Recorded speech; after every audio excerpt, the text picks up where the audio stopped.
مصر میں عوامی طاقت نے اپنا لوہا منوا لیا اور تحریک کے 18ویں روز شام کے لمحات میں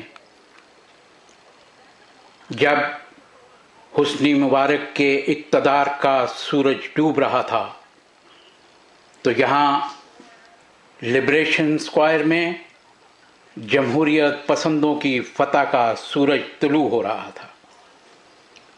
ایک ہی دن پہلے گزشتہ روز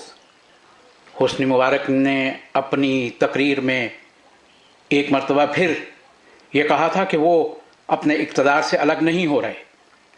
اور اپنے اختیارات نائب صدر کو سونپ رہے ہیں، اور عوام نے فضا میں جوتے لہرا کر ان کے اس انتخاب کو، اس گفتگو کو، اس خیال کو اور اس تقریر کو یکسر مسترد کر دیا تھا۔ آج جمعے کے روز جس قدر بڑی تعداد میں عوام نے اپنی طاقت کا مظاہرہ کیا اور ایوان صدر کے سامنے مسلسل گو مبارک گو کے نعرے لگاتے رہے اور ملک کے سرکاری ٹیلی ویژن کے سامنے بھی اسی طرح دھرنا دیا، تو بالآخر 18ویں روز مصر کے عوام کی یہ تحریک کامیابی سے ہمکنار ہو گئی اور 30 سال تک مصری عوام پر مطلق العنان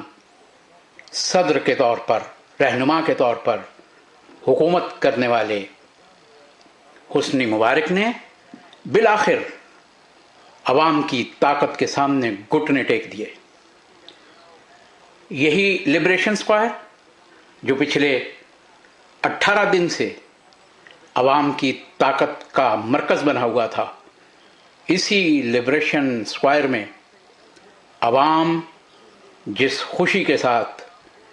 اس خبر کو محسوس کر رہے ہیں وہ شاید تاریخ کے بدلتے ہوئے باب کا ایک ایسا روشن افسانہ ہے جسے مدتوں مصر کی تاریخ یاد رکھے گی، اور اب مشرق وسطیٰ اور دوسرے ہی ایسے جنوب مشرقی ایشیا اور مشرقی ایشیا کے ممالک بھی اپنے حکومت کے انداز پر توجہ دیں گے کہ زیادہ دیر تک عوام کو محکوم بنا کر نہیں رکھا جا سکتا۔ مصر میں دارالحکومت قاہرہ کا یہ لبریشن اسکوائر اس وقت مشرق وسطیٰ اور ایشیا کے بہت سے ملکوں کو یہ پیغام دے رہا ہے کہ حاکم چاہے کتنا ہی ظالم ہو، حاکم چاہے کتنا ہی مضبوط ہو، اس کو اپنی کرسی پر، اپنی فوج پر، اپنی طاقت پر کتنا ہی یقین کیوں نہ ہو، لیکن عوام کی طاقت ہے۔ اور مصر کے ان عوام نے اس بات کو ایک مرتبہ پھر ثابت کیا ہے کہ اگر عوام چاہیں تو بڑی سے بڑی جابر اور ظالم اور طاقتور حکومت کو گھٹنے ٹیکنے پر مجبور کر سکتے ہیں۔ آج یہ 11 فروری کا ڈوبتا ہوا سورج مصر میں جمہوریت پسندوں کی فتح کا سورج بن کر طلوع ہو رہا ہے، اور ایک سورج غروب ہوا، ایک سورج طلوع ہوا۔ اب یہ دیکھنا ہے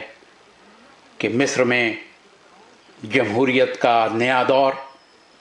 مصری عوام کے لیے خوشحالی کا کیا پیغام لے کر آتا ہے،